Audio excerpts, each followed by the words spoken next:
Bonjour à tous et soyez les bienvenus au bulletin d'information en ligne de Côte d'Ivoire.news.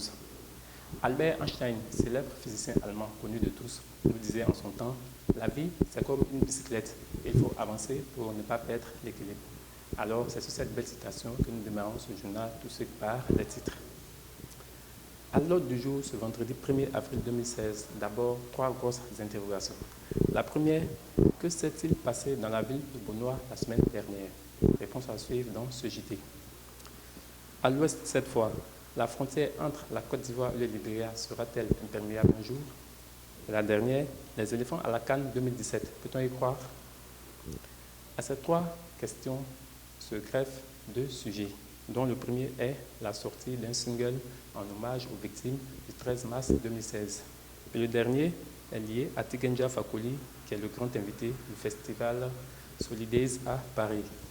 Ceci étant, nous passons maintenant au développement de notre sommaire. La ville de Bouna, située au nord-est de la Côte d'Ivoire, a connu un week-end pascal très agité.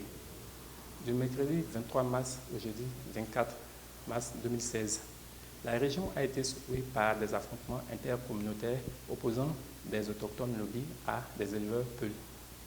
Les heurts ont fait au passage une vingtaine de morts et des dizaines de blessés. La situation est sous contrôle depuis le déploiement des forces armées nationales, mais les dégâts restent très importants. Au-delà des pertes en vie humaine, il faut également souligner que de nombreux biens matériels sont partis en fumée.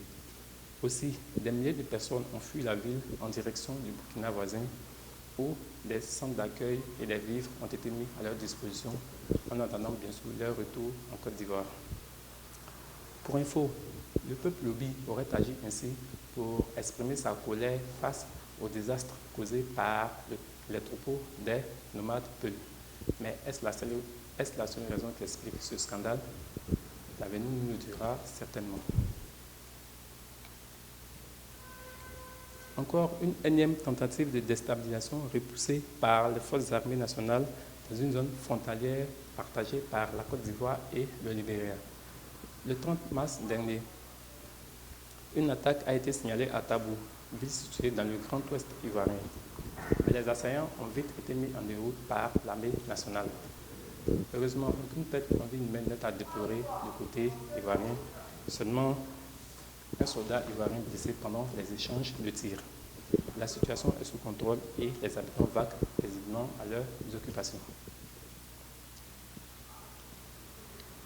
Actualité sportive à présent.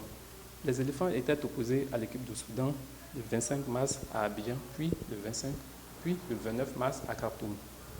Au match aller, la Côte d'Ivoire s'était imposée par le plus petit des scores avant d'être tenue en échec quelques jours plus tard à Khartoum. Avec un total de 5 points, l'équipe nationale est toujours en tête de son groupe, mais la qualification n'est pas pour autant assurée.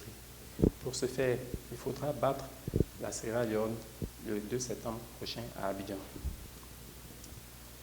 Le Gabon, pays hôte étant d'office qualifié, le Maroc demeure à ce jour le seul pays à avoir obtenu son ticket pour la prochaine Coupe d'Afrique des Nations. Dans la foulée de la qualification, l'international ivoirien Seydou Doumbia a fait défection au sein de son groupe après la rencontre du 25 mars au stade Félix Houphouët-Boigny. C'est un coup dur pour l'entraîneur Michel Dussuyer qui, depuis un bon moment, compose avec une équipe nationale très diminuée à cause des multiples blessures. Après l'équipe nationale, c'est au tour des artistes ivoiriens de rendre un hommage aux victimes de l'attentat terroriste de Bassam. 11 stars de la musique ivoirienne ont uni leur voix pour témoigner leur compassion aux personnes décédées et aussi exprimer la détermination du peuple ivoirien face au terrorisme. Le single est baptisé « Même pas peur » et on trouve des voix comme celle de Laro Paulin, Serge Beno, Mawa Traoré, Abou Nidal, le Mola, pour ne citer que ceux-là. Nous fermons ce journal avec le festival Solidays, un événement organisé chaque année en France pour dire non au sida. L'artiste ivoirien Tikenja Fakoly fait partie de la trentaine de sommités mondiales conviées à cette cérémonie. La diaspora ivoirienne résidant à Paris pourra voir l'artiste jouer sur scène le dimanche 26 juin 2016, jour de clôture du festival.